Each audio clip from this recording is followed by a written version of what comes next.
శ్రీ శారద నటరాజన్ గారి నవలాత్రయం రెండవ భాగం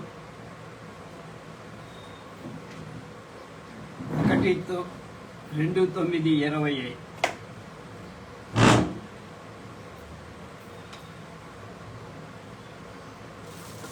ఏది సత్యం అనే నవల. వంటామ పేరు సీతమ్మ. ఆమె వెళ్ళబోతూ అమ్మ ఇప్పుడే ఇక్కడే ఉండు, ఇప్పుడే వస్తా అంటూ లోపలికి వచ్చింది. ఆ మేడ కాళిదాస్ది. కాళిదాస్ చాలా డాక్టర్గా ఉంటాడు.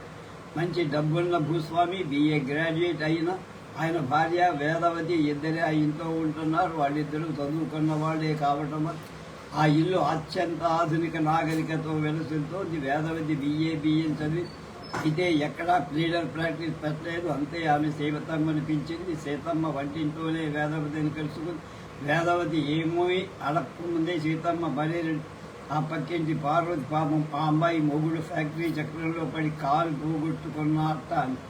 అదేరే పాపం నేను పోయి కనుక్కుంటా, ఏమీ లేని వాళ్ళకి అన్నీ వస్తాయి, మీరు కాఫీ వారికి తినండి అంటూ వేదవతి దొడ్లోకి వచ్చింది. ఆమె చక్కగా ఎర్రగా ఉంది. ఉదయపు మార్దవమైన ఎండ పడదు. ఆమె శరీరం తళ్ళలాడు. ఆమె దొడ్లో అడ్డగోడ దగ్గరకు వచ్చి పార్వతిని 2 నిమిషాలు పరిశీలనగా చూసి ఏమిటమ్మా ఏం జరిగింది? పార్వతి వీళ్ళతో కొంగు మెలేస్తూ అంతా చెప్పి నాకే దిక్కు లేకుండా తోచకుండా ఉందండి.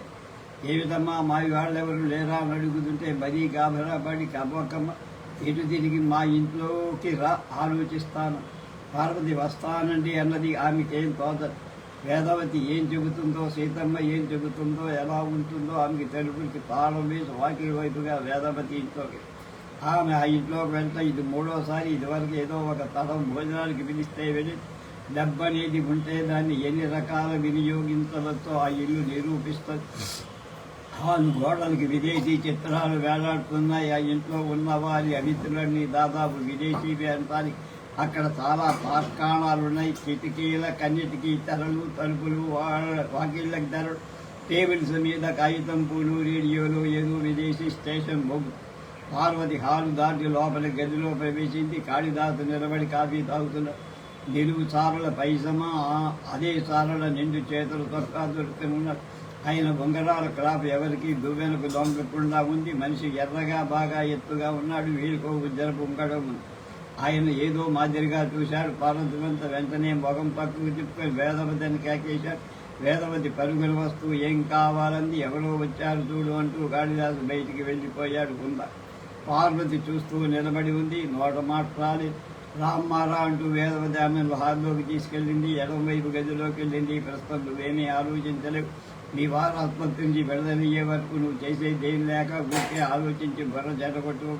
సీతమ్మ నీ సంగతి అంతా చెప్పింది అంటూ డ్రాయర్ లాగి అందులో కొన్నారు 10 రూపాయల కాగితం తీసి పార్వతికి తర్వాత తిరిగిద్దు కానీ ఖర్చుల కొంచుకో, వెళ్ళు ఆసుపత్రికి వెళ్ళవు అని పార్వతి అవకాశమే.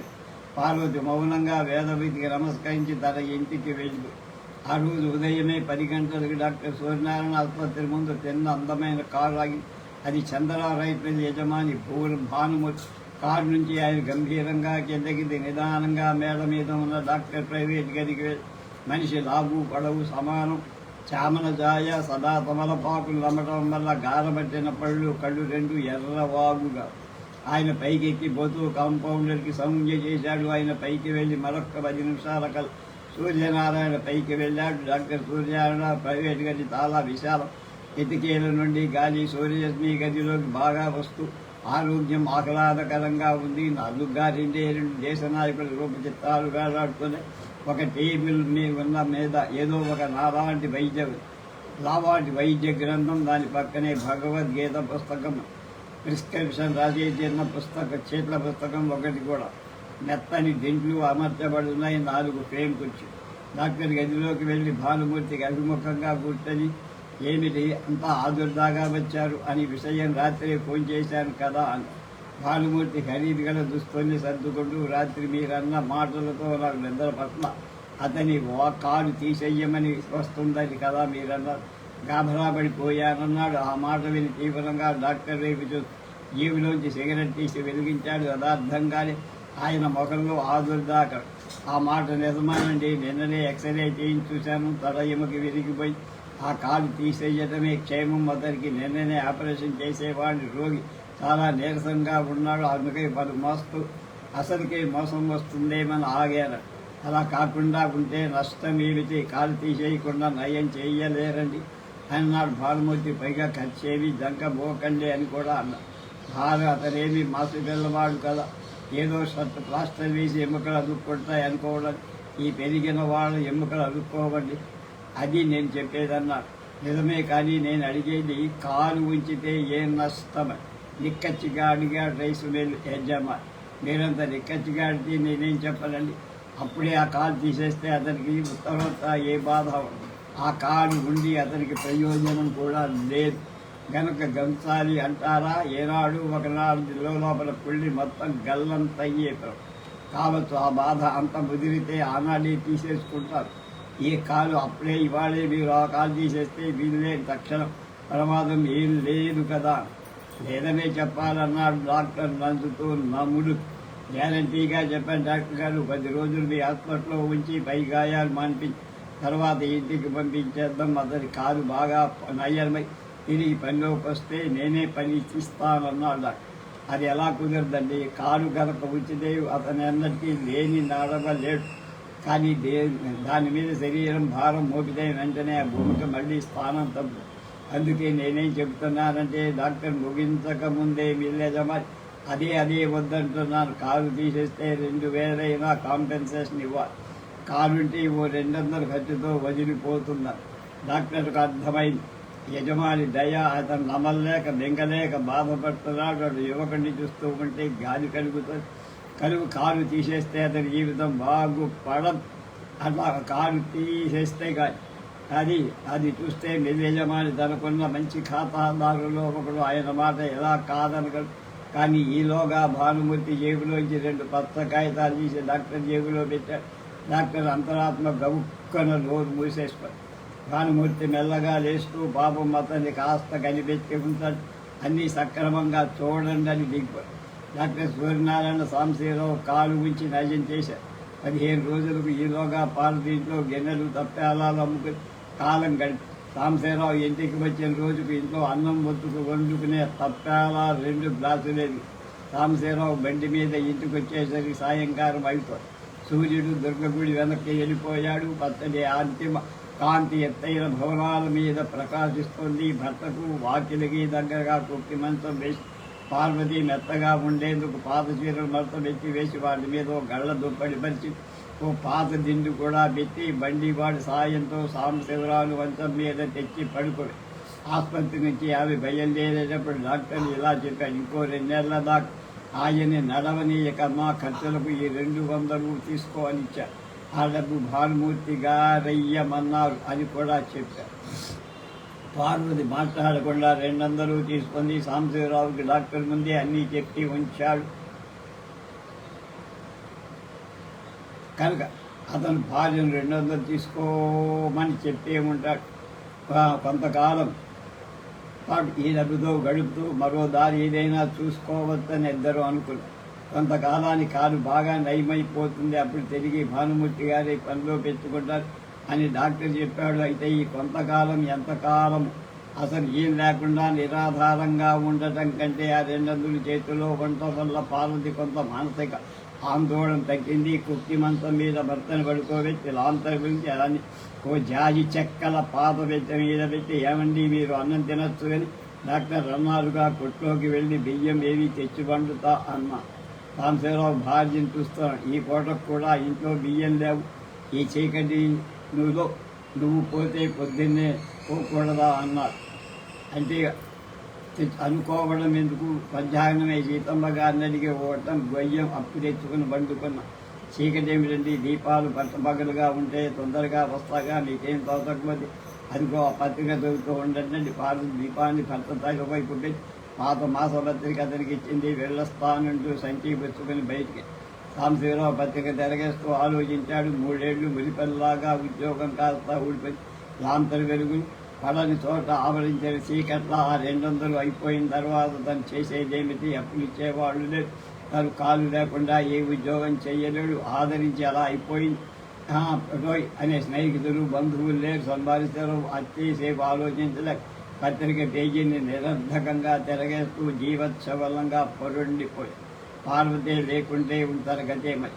అరగంటకు పార్వతి సంచి నిండా సరుకులు పట్టుకుని వచ్చింది. పార్వతి పొయ్యి వెలిగించి అన్నం వడకేసి ప్రయత్నంలో ఏదో మాట్లాడుతూనే వంట అయింది. భర్తని మంచం మీదే కూర్చోబెట్టి గంటల్లో అన్నం కలిపెట్టి అన్నం తెరవదు. సాంబశివరావు నోరు తెచ్చి మాట్లాడు, నా సంగతేం కానీ నీకు అన్ని కష్టాలే పాలు ఊరుకోండి మీరు, అలాగే ఉంటుందా ఎల్లకాలం కాలు బాగా నయంగా తిరిగి ఫ్యాక్టరీలో పనిలో చేరచ్చుగా. ఈ కారు ఇంకా పనికిరాదని కాంపౌండ్ ఆతరు అన్నారు. అయినా గుర్తిగా తీసేయడానికి ప్రాణం ఒప్పలేదు. డాక్టర్ ఏముందిలే పార్వతి తిరిగి నేను పనిచేస్తానన్న నమ్మకం లాభలేదు. ఇలా మంచం మీద కాలం గడపాల్సిందే అన్నాడు. ముంగురులు తిరిగి మొహాన్ని సర్దుతూ ఉంటే మాటికి పైకి ఎగదోసుకుంటున్న భార్య వైపు. ఎందుకండి అలా అంటారు? ఆదా ఏదో భయంగా అన్ని సర్దుకుంటాయిలేండి అంటూ పాడతలెత్తి బ్రతకైతూ ఆమె వెడల్పాడి స్వచ్ఛమైన కళ్ళల్లో నీళ్లు తిరిగి అయినా వాటిల్లో ఏదో ద్యోతకం. ఆ తర్వాత సాంబశివరావు ఏం మాట్లాడకుండా భోంచేశాడు. భార్య ముద్దలు చేసి పెట్టిన అన్నం గప్చిప్గా తిన్నాడు బుద్ధిమంతుడైన పిల్లల్లాగా. ఆ తర్వాత పార్వతి మళ్ళీ కంచెలు అన్నం పెట్టుకుని అన్నం తిని పడుకుంది. ఆ వేళకు ఇద్దరు కూడా ఎటువంటి సంభాషణ చెయ్యకుండా నిద్రపోయారు. సాంబశివరావు మాత్రం 1-2 సార్లు కాలు కొంచెం అటు ఇటు పౌలిన నొప్పి పుట్టింది. కాబోలు నిద్రలో మునిగా. కాళిదాసు క్లబ్లో ఉన్నప్పుడు ఒక టైపిస్టు ఏ కంపెనీలు కావాలో అతని మిత్రుడు సాధారావు చెప్పాడు. రాత్రి వేదవతి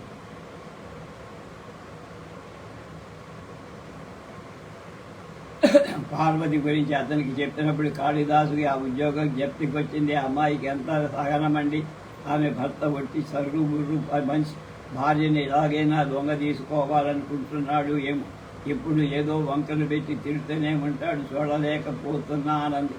అసలైన భారతీయ దాంపత్యం అంటే కదూ అని కాళిదాసు నవ్వాడు. సిగరెట్టు మట్టి మీరంతా వేళాకోళంగా ఉంది. భర్త చేత నానా జీవాడ్లు తింటూ ఓర్పుగా ఉండంటే భారతీయ నాగరిక నారీ రత్నం కావు. ఇది ఎలా ఉన్నా ఉండనండి. ఆ అమ్మాయి గది ఏమచాయని నాకు చింతగా. అది నీలో ఉండి పొంగుతున్న మానవత్వానికి చిహ్నం. అయితే ఒకటడుగుతా బెదవ, ఈ అమ్మాయికి ఎవరు నాన్న నా అమ్మ లేరా? ఉన్నట్టు తోచదండి. ఒకవేళ ఉంటే అంత ఆపదలో రాక ఇంకెప్పుడు వస్తా లేదు అనుకో. హాయి నుండా విద్యుత్ దీపం కాంతి పరుచుకొని ఉంది. చలికాలమేమో కిటికీలు తల్లన్నీ వేలాడుతున్నాయి. గోడలు నీళ్ళ ఉన్న మక్కడి వాతావరణం ప్రశాంతత మరింతగా ఎత్తి చూపిస్తోంది. కాళిదాసు ఊరికేనే అడిగాను. అది సరే కానీ ఆ అమ్మాయి ఏమైనా చదువుకుందా? కొంతవరకు చదువుకుంది. టైప్ రైటింగ్ కూడా వచ్చుదా? ఎందుకు అలా అడుగుతుంది? ఎక్కడైనా ఆమెకి పని చూపిస్తే బాగుండదా? మొగుడు ఏం చెయ్యలేనప్పుడు భక్తి ముక్తి మార్గం ఎలా ఆయన ఆలోచిస్తున్నారు వాళ్ళు అన్నారు. పార్వతికి ఉద్యోగం ఇప్పించడం మంచి మాటే కానీ ఆమె భర్త అందుకు ఒప్పుకోవద్దా? ఆమె ఎలాగైనా ఒప్పించగలుగుతాను. కనేమిటి పరిస్థితులే ఒప్పిస్తాయి. రేపు కనుక్కుంటారని ఆ అమ్మాయిని ఆమె చుట్టూ బీరు బాగుల్ని మూడంటే తగిన భయం అభిమానం. ఏమంటుంది ఆమె? ఏమన్నా నువ్వు ఎలాగైనా ఆమెను ఒప్పించాలి, మరి లేకపోతే వస్తుంటారు. ఇంతగా అమ్మాయికి ఉద్యోగం ఇప్పిస్తానని పట్టుబడుతున్నారు కదా. నేను ప్లేడరీ పట్టా తీసుకొని కూడా చిమిరికనే ఇంట్లో కూర్చుంటున్నా. నన్ను మీరు కోర్టుకు పోనీయకూడదా అని వేదవతి నవ్వుతూ అడిగింది. సానేపోయి ఆ అమ్మాయి కంటే బొత్తిగా జరగదు కనుక నౌకరీ తప్పదు. మనకేమిటి? నాకున్న స్థిరధరాస్తులు నీకు తెలియదా ఏమిటి? నువ్వు సంపాదించి పోగు చేయలేదని కాళిదాసు చిరునవ్వుతోందేవో. అయితే పని చెయ్యడం డబ్బు కోసమేనా? వేదవతి అడిగి. కాకపోతే దేనికి వీళ్ళందరూ ప్లేడరీ చేయటం లోకాన్ని ఉద్ధరించడానిక? ప్లేడరీ చేయకపోవడం నీకొచ్చే నష్టం ఏమైనా ఉందా? కాస్త జీవితంలో ఏదో మార్పుగా ఉంటుందని. అదీ కాక నీకేదో అనబోతుంది. కాళిదాసు కూర్చున్న నోటి నుండి లేచి వచ్చి వేదవతికి ఎదురుగా నిలబడి తను భుజమే చెయ్యేసి, నాకు ఆడవాడు పని చేయడం అంటే అంత ఇష్టం లేదు, కానీ పరిస్థితులు వ్యతిరేకించి తాను పోషించుకోవాలన్న అవసరమున్న ఏ స్త్రీ అయినా పని చేసుకోవాలనే నా ఉద్దేశం. ఇంతటితో పని వేదవతి దయవేయటం సరేయటం లేదు, కానీ పడుకో అన్నాడు కాళిదాసు. నిన్న కొనుక్కొచ్చిన నవల ఇంకా చదవలేదండి. ఇవాళ రాత్రికి సగమైన చదివేయాలంటూ లోపలికి కాళిదాసు వెనకాలే వెళ్ళాడు. తెల్లారి సీతమ్మ పింగాణి కప్పులో కాఫీ పోయి కాళిదాసు దంపతులకు ఇచ్చినప్పుడు పార్వతి వాళ్ళ విషయమై సంభాషణ సాగు. సీతమ్మ గారు ఆయన కాలు ఎలా ఉంది అని అడిగింది. ఆ కర్మ ఏమడుగుతారు వెళ్ళి అమ్మాయి లేకుండా ఏమీ చేసుకోలేదు కదా, అబ్బాయి మంచం దాటి పోలేడు, సరిగ్గా నిల్చోలేడు. చూసొద్దామంది వేదవతి సీతమ్మతో భర్తతో, నేను మధ్యాహ్నం వస్తాలి. ఆ కంపెనీ మేనేజర్ స్నేహితుడే నేను మాధవరావు వెళ్ళి ఆయన కలుసుకుంటా ముందు ఆ ఉద్యోగానికి ఎంతమంది పోటీ ఉన్నారు అన్నారు. మీరు ఎలాగైనా ఈ ఉద్యోగం అమ్మాయికి ఇప్పించాలని ప్రయత్నిస్తున్నా, ముందు నువ్వు అమ్మాయిని మరీ భర్తని ఉద్యోగం చేయటానికి అనుకూలంగా తయారు మరి ఒక సమస్యనా అంది వేదవతి. తప్పకుండా ఇది భారతదేశం అని మర్చిపోకుండా అంటూ కాళిదాసు ఆయన వెళ్ళాక వేదవతి సీతమ్మ రోడ్డు వైపు నుంచి సాంబశివరావుల పెంకుటింట్లోకి వచ్చారు. ఉదయపజెండ ఎదురుగా కాలువ మీద వంతెన మీద తలతల్లాడుతూ పెంకుటిల్లు లోపల వైపు ఇప్పుడంతో పరిశుభ్రంగా ఉంది. పార్వతి 200 రూపాయలు ధర పొదుపుగా ఊహించే అత్యవసరమైన సామాను మాత్రమే. వేదవతి ఒకసారి చీకటి కొంపంతా కదే చూసింది. పాపం మనకు ఆవులు ఏముందా కొంపలో మానవులు కావాల్సిన కనీస అవసరాలు కూడా లేవు. 2 దుక్కుట్టి మంచాలు, వాటి మీద 2 కొత్త దుప్పట్లు, కొన్ని ఎత్తడి సామాన్లు కండి. అయినా గదులు ఎరుకు మళ్ళీ ఇదివరకులాగే వెలుతుల్లో దుమ్ము కాకుండా చాలా పరిశుభ్రం. ఇద్దరు లోపలికి రావడం చూసి పార్వతి కొంపటి దగ్గర నుంచి లేచి రండి పిలిచింది. ముగ్గురు వంటింట్లో కూర్చున్నారు. అయ్యో మిమ్మల్ని కింద కూర్చోబెడుతున్నాను, పీటైనా లేదండి, కాఫీ తాగి వచ్చాం, కాఫీ ఇంకా కొంచెం తాగితే పర్వాలేదండి. పార్వతి నికాసం వడపోసి వేదవతి కాఫీ చేత పుచ్చుకొని తాగబోతూ, నువ్వు ఎక్కడైనా వంట పని ఉంటే కుదరమని సీతమ్మతో అన్నాబట్టగా పార్వతి కొంచెం సిగ్గుపడుతూ తల వచ్చుకోండి అన్నాను. కాలం వెళ్ళొద్దండి, కాళ్ళ వెళ్ళిన వాళ్ళు ఇచ్చిన 200 కానీ ఇంకో 50 ఉన్నాయి. ఇవి ఎన్నాళ్ళుంటాయి? ఆయనేమో లేచే పరిస్థితుల్లో లేదు. ఏం చెయ్యడానికి తోసక వదిన గారితో అన్న మాట నిజమే. నువ్వు వంట పనికి వెళ్తానంటే మీ వారు ఒప్పుకుంటారా? వేదవతి ఒప్పుకోకపోతే జరిగే విధమేమిటారు? ఏ విధము లేనప్పుడు ఏమంటారు? కాబట్టి మాత్రం అంది. మీ వారు లేచారలే ఉంది చూడమ్మా అంది సీతమ్మ. సాంబశివరావు వంక చూసి సాంబశివరావు లేచి దుప్పటి ముసుగు తీయకుండానే దిల్లి కాలు విరిగి మంచం ఎక్కిన దగ్గర నుంచి అంటే ఒక విద్యతే అనవసరమైన కోపం బలహీనత కప్పు గుచ్చుతోంది. పార్వతి మంచం కోళ్ళ దగ్గర చెంగుతో నీళ్లు పిచ్చికచ్చిగా కోట గుడి మొహం కడుక్కోండి, కాదు చల్లారిపోతుందా. అయినా సాంబశివరావు కొంచెం కోపం రాని వచ్చి ఉండవే, ఊరికే సదా ఇస్తానంటే అట్లా చనిపుచ్చి చస్తుంటేను అన్నాడు. అతనికి ఒంట్లో ఎవరు ఉన్నారని తెలిసే అన్న. పార్వతి ఏమీ ఎవరు లేదు. తిరిగి వంటింట్లోకి వచ్చింది. వేదవతి సీతమ్మ ఒకరినొకరు అర్ధపూర్తిగా చూసుకున్నారు. పార్వతికి ఇంకా 20 ఏళ్ళు కూడా నిండలేదు. ఆమె ఈడే అంటే మొగుళ్ళు ఎవరైనా ఎవరికి పట్టకుండా బాధ్యతలు ఎంత నమ్రతగా వ్యవహరించారు. అయినా ఆమెను తాడి కట్టిన సాహస పాపాన్ని మొగుడు డబాయిస్తున్నాడు. ఏ కారణం లేక వేదవతి పార్వతి వైపు దారిగా చూస్తూ, మీ ఆయన కాఫీ ఇచ్చిరా, తీరిగ్గా 2 ముక్కలు చెప్పి వెళ్తా. పార్వతి మౌనంగా తలాడించి గెలలో కాఫీ గ్లాసులో పోసి బయటికి వెళ్ళాక సీతమ్మ వేదవతి వంక తిరిగి గొంతు బాగా తగ్గించి ఆ కాలు విరిగాక అతను కిరాతకుడయ్యాడు. ఆ పిల్లని ఎప్పుడు వేపుకు తింటున్నాడంటే నమ్మండి, కూతుంటే తప్పు, నంతుంటే తప్పు, చెప్పుకునే దిక్కులేక మరీ మండిస్తుందా. ఇంతకు ముందు ఎంతో కలిసి ఉండేవాడు, ఏమొచ్చిందో. 1,00,000 రకాల మనుషులు, అందులో ఒక రకం. మనం చెబితే వింటారా అంది వేదం. నేను వెళ్ళి అతన్ని మెల్లగా కదిలిస్తా, మీరు అమ్మాయికి చెప్పండి అంది. సరే కానియ్యండి, నిదానంగా ఒప్పుకొని చెయ్యండి, ఒప్పుకోకపోతే అన్యాయంగా కడుపులు మాడతాయంది. అలాగేనమ్మా అంటూ సీతమ్మ నడివి ఇంట్లోకి వస్తూ, ఏం తమ్ముడు నయమేనా అని ప్రశ్నించింది. అప్పుడే కాఫీ ముగించి మంచం మీద కొద్ది, ఇదే నయం, కుంటికాలి అన్న. పర్వాలేదులే నాయన, అదే నయం అవుతుంది. అయితే నేను మాట చెబుతా కానీ కోప్పడు, ఏమిటో చెప్పండి, కోపం దేనికే. సీతమ్మ గొంతు సబరి మరీ లేదు. ఆమె కొంచెం తలబడి మళ్ళీ సర్దుకుని, నా కాళిదాసుగా నెరుదుగా మా కానియ్యండి. ఆయన పార్వతికి ఓ పని చూస్తారట, వంట పనేగా. పార్వతి కూడా ఈ మధ్య ఆ మాట అనదులేండి అన్నాడు సాంబశివరావు నిర్లిప్తంగా. వంట పనేం కర్మ నాయన, ఓ కంపెనీలో సగం మాట అంటూ సాంబశివరావు అర్థమై, వంట పని కాక ఇంకేం చేస్తుందని, కంపెనీలో ఇదేం చేస్తుంది అని హేళనగా కొంత కటువుగా అన్నారు. పార్వతికి పైకి చేయడం వచ్చట కదా. ఆమె ప్రశ్నకు జవాబు ఇవ్వలేదు. ఏవో అవ్యక్తమైన ఈర్ష్య ధ్వనిస్తారు. ఇంతకాలం తన మీద ఆధారపడ్డ భార్య ఈరోజు తన సంపాదన లేకుండా జీవిస్తాను, తనని లెక్క చేస్తుందని సాంబశివరావు కప్పు వంక. సీతమ్మ ఏమంటావు నాయనా? సాంబశివరావు మౌనంగా ఊరుకున్నాడు. మౌనం అర్ధాంగీకారం. మీరు తొందరపడకండి, నేను దాంతో మాట్లాడి చెప్తానండి. వంటి అయోమయం మనిషి అన్న. ఈలోగా లోపల వేదవతి పార్వతి అన్నది, వంట పని కంటే ఉద్యోగమే దొరికితే ఇంకా మెరుగు. పార్వతి, ఉద్యోగమా? నాకెవరిస్తారు? ఏం ఉద్యోగం చేస్తాను నేను? ఏదో చదువుతున్నావుగా, టైప్ కూడా నేర్చుకున్నావు, మరి ఇంతక ఉద్యోగం చేయడానికి అభ్యంతరం? ఇంకా చదువు, ఆ టైపు జ్ఞాపకం ఉన్నాయంటారా? ఎక్కడో వంట చేసుకుని బతకడం మంచిది కదండి. అదేమిటమ్మా ఎలా అంటారు? 4 ఏళ్ల చదువు మర్చిపోతావా? వీళ్ళకంతా అప్పుడు అయోమయంగా ఉంటుంది.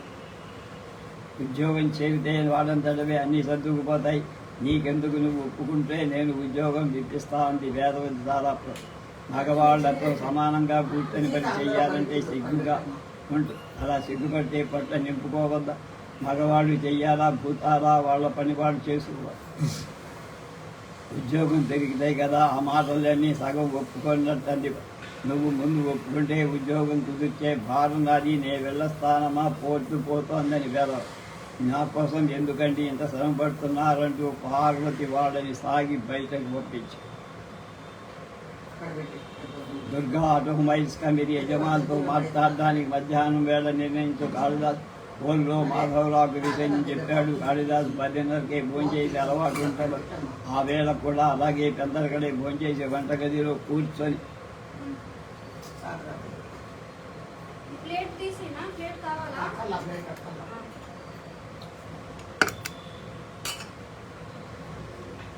తినేసాను. తిన్నారట కదా తాతగారు? ఎక్కడ తిన్నారు? తీర్చానండి, తినండి. నేను తిన్నానే. అవి ఎంత ఉన్నాయి? చాలా ఉన్నాయి. అప్పుడు అమ్మాయి సర్దిలో అవన్నీ అవే చూపించు. ఇదిగా పట్టుబట్టు. సరే, ఇది మూత పెట్టు.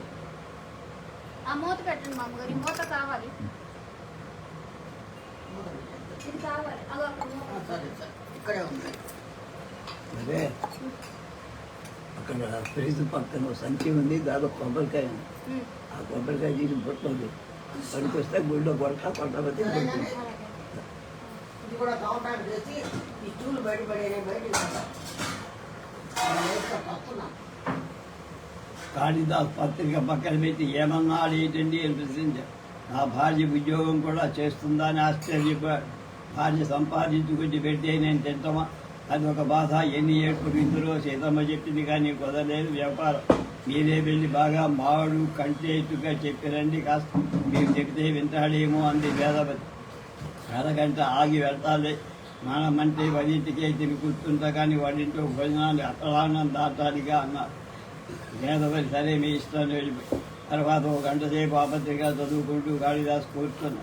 ఎండ తీవ్రంగా లేదు. మధ్యాహ్నం వేళ కావడంతో ఇది నిర్మాణ ఎదురుగా కాలువ గట్టి మీదన్న గుడిసెలో ఉన్న ముసలాడు మాత్రం నలక పేరు ఏదో బైరాగి పదం పాడుతున్నాడు. పొడిగాలి వీస్తోంది.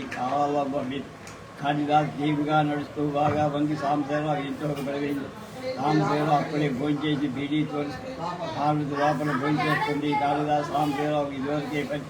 ఏం సాంబశివరావు కాళ్ళు కాస్త నడయంగా నలవిస్తోందా అంటూ తన మంచం పక్క కాండిపడి అడిగాడు. సాంబశివరావు అప్రయత్నంగా తలపైకి పక్క గోడకి అంటి వల్ల ఇంకో మంచాన్ని చూస్తూ రండి రండి, ఆ మంచం కాస్త వాల్చుకొని కూర్చోండి అన్నాడు. చాలా మర్యాదగా కాళిదాసు ఒక్క అడుగులో నుంచి వాల్చుకొని కూర్చొని చుట్టూ చూశాడు. చేతిలో సిగరెట్ డబ్బా కాలు కింద కాలు ఎలా ఉంది? కాలు కింద మూపలేనండి.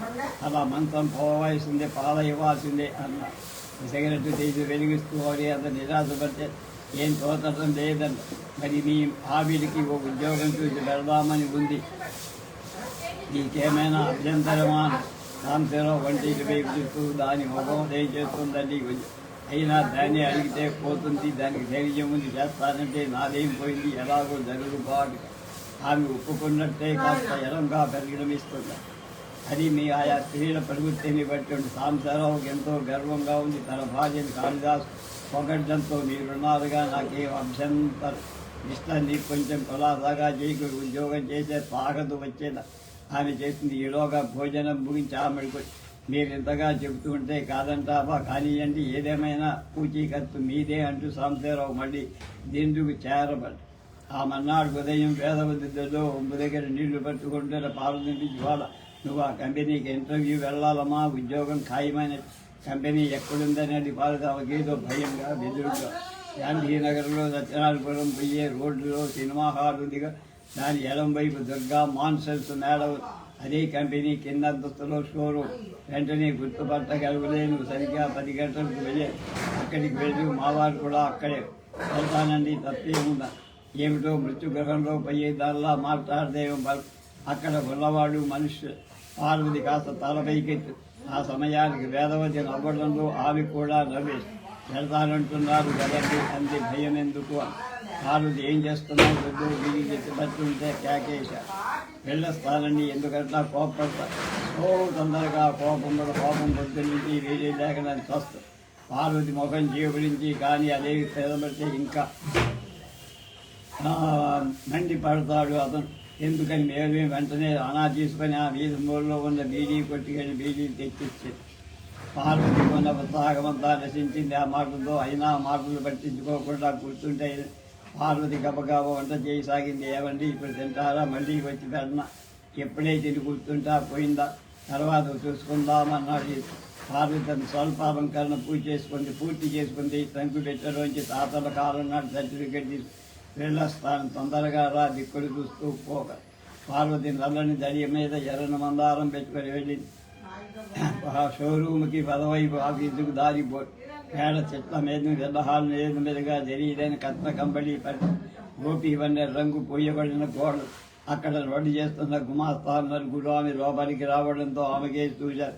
ఏదో లెక్క రాస్తున్న అమ్మాయి తలెత్తి, మీకేనా ఇప్పుడు పంటవ్యూ వస్తా? పార్వతి ఆ అమ్మాయిని ఆశ్చర్య గుర్తిగా ఐక్యూ అనేసి అరగంటలో చుట్టూ ఉన్న వాళ్ళని ఒకసారి చూసి స్ప్రింగ్ తలుపు నేర్చుకొని లోపలికి. ఆమె గదిలోకి వెళ్ళగానే కూర్చున్న అమ్మాయి తన గదులుగా పనిచేస్తున్న ఇంకో యువకుడు. What mister Subbarao, this country girl was selected for this job అని రహస్యంగా ప్రశ్నించాడు. సుబ్బారావు ఇన్సల్ట్ ఈజ్ నవరాగిరిగా అతనున్నవి. ఎస్ మేడం అన్న. సుబ్బారావు గారు, ఈ అమ్మాయేనండి, చూడండి ఎంత కళగా లక్ష్మిగా ఉందో అని. లోపలికి అడుగు పెట్టిన పార్వతి ప్రొపరేటర్ ఎదురుగా సోఫాలో కూర్చున్న కాళిదాసు రామ్మ, నీకోసమే చూస్తున్నామని ప్రొపరేటర్ని ఉద్యోగ బాధ్యత. పార్వతి యజమాని వైపు దిగి నమస్కారం అంది. యజమాని టేబుల్ అడం వైపు అటు కాళిదాసు. పార్వతి అడగానండి, రేపు పోదామా వద్దా అని సంచయిస్తూ నిలబడిపోయి పార్వతి అందరికీ నమస్కారం చెప్పి జగజగా బయటకు. పార్వతి ఆ పక్కనే ఇప్పుడు, నా పేరు పార్వతి, మీ పేరు మేడం అంది. నా పేరు లీలా రమేష్ అంది ఆ అమ్మాయి కళ్ళతో పార్వతి. పార్వతి కొంచెం తెల్లబుచ్చుకున్నప్పటికీ వెళ్ళొస్తానని మళ్ళా రేపు. పార్వతి కొంత పెరుగుగా బయటకు వచ్చి, సరేనమ్మా నేను ఒకసారి వస్తే సరిపోయి. గాంధీనగరం నుంచి సత్యనారాయణపురం వెళ్ళే రోడ్డు మూల కొంచెం దూరంలో కోడిలింగమ్మ టైలర్స్ అనే బోర్డు కటకటాల పెద్ద గది ముందు వేలాడు. వాళ్ళకున్న స్టాండ్కి రకరకాల గుడ్డలు రవికలు కోటిలింగం తమ్ముడు రామలింగం కుట్టి మిషన్ దగ్గర కూర్చొని తల అటు ఇటు చెప్పకుండా దీక్షతో గుడ్డలు కట్టిస్తున్నా. కోటిలింగం కింద కూర్చొని ఏదో ప్రాప్లం జారులో గుడ్డ చొక్కాలు కట్టి. కోటిలింగానికి సుమారు 30 ఏళ్ళు. ఇంకా కోటిలింగం కుట్టో సమావేశమే మిత్రుడు ఎవరు రారు. వాళ్లలో ముఖ్యుడు దుర్గా ఆటోమొబైల్ పనిచేసే సుబ్బారావు. అతను ఆఫీసు వేళ గంట ముందుకు వచ్చి కోటిలింగం షాపులో కూర్చుంటా. కోటిలింగం బుట్ట చెప్పుడు వీని పైకెత్తి చూసి, అబ్బారావు రాబోయి అన్న. కోటిలింగం కూర్చోబోయేది. సుబ్బారావు జేబులోంచి ఎస్ కార్డు రాస్బర్డ్స్ గోపనోడి, ఇందులో 12 పురుగు దగ్గర కాస్త తికమక పడుతున్నారు, సాయంత్రాన్ని సాల్వ్ చేస్తాను అన్నారు. కోటిలింగం కాలే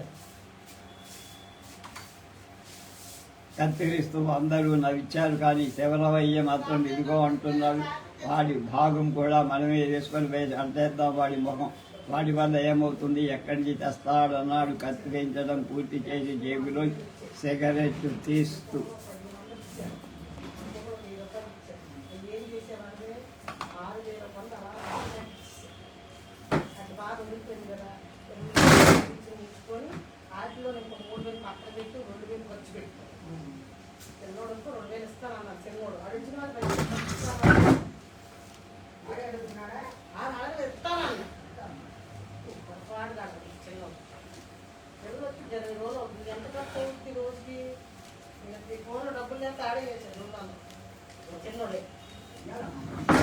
వచ్చిన వారు ఖర్చు ఎలా కొంటా కదా, నేను వచ్చే చెప్తాను మళ్ళీ అని. అందుకని అది వచ్చినాక అందులో ఉం? కొబ్బరికాయలు వేసారు ఆ సంచి తీసి దానిలో పెట్టేసాయి. పెట్టేసి బ్యాక్ అయిపో అసలు దగ్గర పడుతుంది. ఇంకో పండగ వరకు ఉంది. ఇది మన తీసుకోండి కదా, జాగ్రత్త రెండు ఇప్పించా.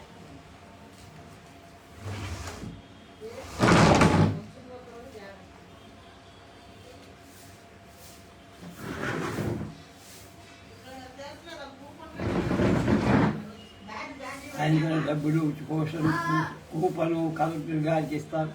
ఓడిగా సాయంత్రం కల్లా పూర్తి కాదు, 5 రూపాయలకి ఇంకా 30 తక్కువ. ఎంత మాకు తెలుసులో పెద్ద ఆంబోదులా బాగా వేసి కనబడి ఆడదాన్ని అన్న వెంట పట్టడం. కింద రోజు ఆ హెడ్ గుమాస్తా కైలాసం అక్కడి నుంచి పని గురించి వివరించినప్పుడు పార్వతి కొంచెం గాబరాపడి మొదట్లో ఒక ఇంగ్లీష్ ఉత్తరం ఇచ్చి ఆమెకి టైప్ చేయమన్నాడు. శంకుతూ చేసి ఆ మేడం దక్షిణ తండ్రి ఉదయాస్తమయ సూర్యకాంతి హాల్లో బాగా పడి ఆమె చాలా తొందరగా నటించి చేస్తూ రామశివరావుతో ఆకలితో నకరకలాడుతూ మంచం మీద పడుకోలేక అటు ఇటు పాడుతూ మాటికి ఆమె కోసం రోడ్డు వైపు చూస్తున్నాడు.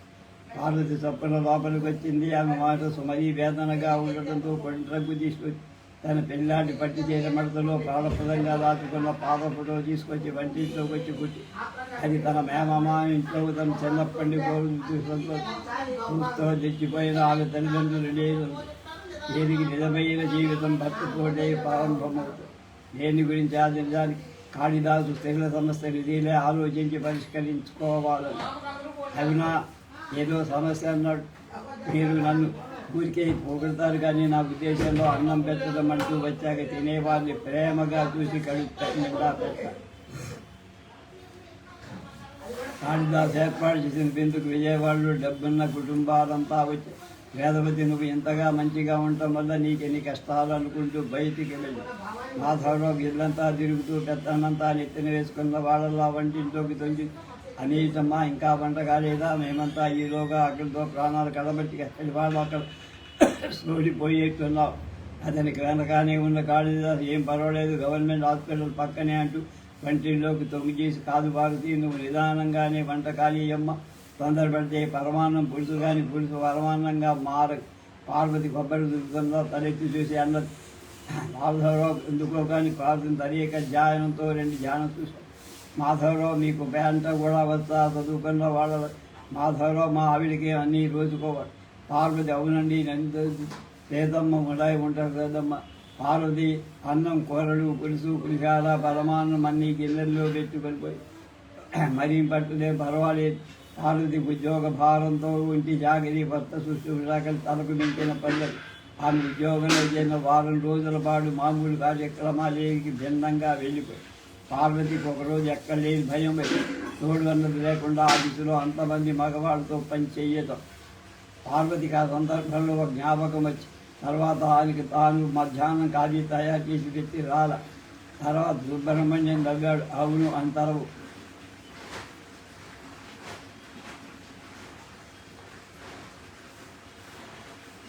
ఆదివారం కోడిలింగం టైలరింగ్ షాప్. మనం ఓడిపోయాం ఏదే తెప్పించదా అన్నాడు. సుబ్బారావు పగటికలు చూస్తున్నాడు.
చూసుకొని లేకండి తాతగారు ఆ పంచే దానికి కింద ఉండిపోతుంది ఒక్కొక్కసారి పడిపోతారు. ఏంటి పంచ అదే నిదానం చూసుకొని లేకండి.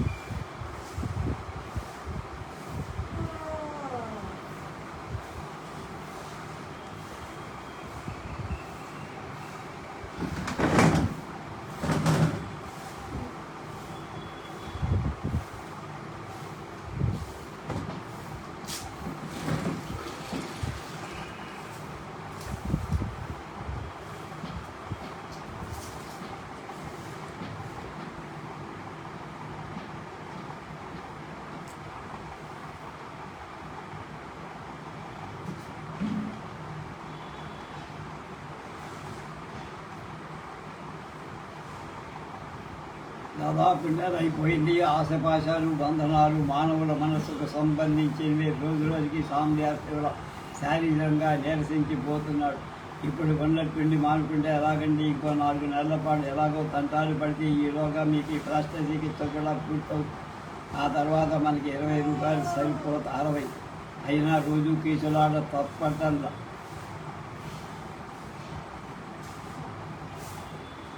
మీకు కష్టమని కాదు, ఒంటరిగా నేనంత బాధపడుతున్నాను నీకెప్పటికీ అర్థం కాదన్నాడు భర్త. మార్చి నెలలో ఉగాది ఇంకా 10 రోజులుగా ఒకరోజు పార్వతి ఆఫీసుకు వచ్చి ఇప్పుడే తన పై సర్దుకుంటాడు. మంత్రమూర్తి కూడా అక్కడే ఉన్నాడు. ఆయన లోపలికి వెళ్తూ పార్వతిని లోపలికి రమ్మని చేతితో సంగతి చేశాడు. అమ్మాయికి రాత్రి నుంచి జ్వరం, అక్కయ్య అక్కయ్య అని పెరవరిస్తుంది. కష్టపడి చూసారా అమ్మ, ఈ కోడకు అక్కడే ఉండి పర్వాలేదన్నాడని లోపలి దిగులు వెళ్తానండి అంటూ పార్వతి బయలుకి వచ్చింది. బయట ప్రేమత కారు ఉంది. డ్రైవర్ ఆమెను తీసుకెళ్ళాడు. అవును బాబు అంది పార్వతి. అక్కయ్య అని ఉండిపోవు అంది సుశీల ఉత్సాహంగా. బాబు అక్కయ్య అక్కయ్య ఉంటున్నాను, నువ్వంటే వీళ్ళు ఇంత ప్రేమగా ఉంటారమ్మా. పార్వతి దిప్పల మీద ఉన్నట్టుగా ఉంది. ఆమె సుశీల పక్కనే కూర్చొని పెద్ద పిల్లలందరికీ పక్కన 9ంటికి సుశీలందరూ పోయి మన్నాడు తెల్లారింది. మామూలుగానే 10ంటికి లేచింది పార్వతి. రాత్రి ఉండి నేను స్నానం చేయడానికి సాంబశివరావు ఆమె మాట్లాడకుండా ఆమె సాయంత్రం పీట మీద కూర్చొని నీళ్లు పోసుకుంటున్నాడు. ఆమె ఆఫీసు వెళ్ళగానే తిరిగి ఇంటికి వెళ్ళమ్మా నిన్నట్లాగా ఇవాళ కాస్త నయ్యం అన్నాడు మంతరము. ఆమె ఈశ్వర అనుకుంటూ బయలుదేరి వెంటనే పార్వతి 4 రోజుల పాటు సుశీల జ్వరం తగ్గింది. కొద్దిగా తగ్గుంది. నేను తన్నిటికీ విని పార్వతి ముందు ఇంకా చుప్పక్కయ్యా అంది సుశీ. గోపాలకృష్ణ ఉగాదికి ముందుకొచ్చి పార్వతి జలాలకి వెళ్ళి అన్ని సామాన్లు అయ్యే కొనుక్కి భర్తకు పంచాయతొక్కాది. రామశివరావు ఈ డబ్బు సంగతి తెలుసు కనుక ఊరుకున్నాడు. వాళ్ళ ఆఫీస్కి వెళ్ళి కూర్చోగానే కైలాసమ్మ దగ్గర అయ్యగారు నువ్వు రాగానే ఇంటికి పంపించమన్నారు. మా అమ్మాయికి రాత్రి నుంచి జ్వరమ. పార్వతి మంత్రమూర్తి మంగళా ముందుంచి పార్వతి కంగారుగా లోపలికి. మంత్రమూర్తి కూతురి మొత్తం మీదే కూర్చుని అలాగా వెళ్ళండి. గుడ్డలు కట్టుకున్న చీర అక్కడే కట్టుకోమా అయ్యవారు చెప్పారన్నారు. పార్వతి అలా నిరాకరిస్తే బాగుండు. లోపలికి వెళ్ళి చీర కట్టుకొని అప్పుడు తప్పుడు సుశీల కథ చెప్పక్కయ్యా అని గొడుగుతో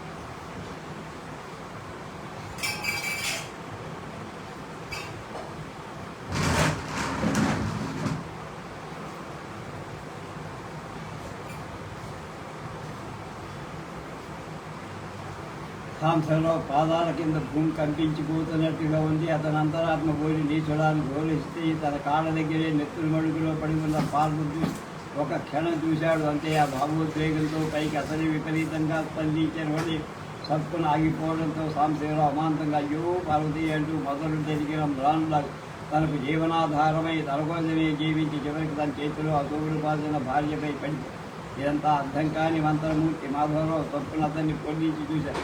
మాధవరావు పెదవి విరుస్తూ ఇతను పోయాడని మాత్రం అన్నాడు. వాళ్ళిద్దరూ కలిసి శిలా ప్రతిమలు సమీపంలో ఉన్న రేడియో నుంచి ఏది సత్యం ఓ మహాత్మా ఓ మహర్షి అనే పాలహిత్య స్థాయిలో వినపడుతోంది.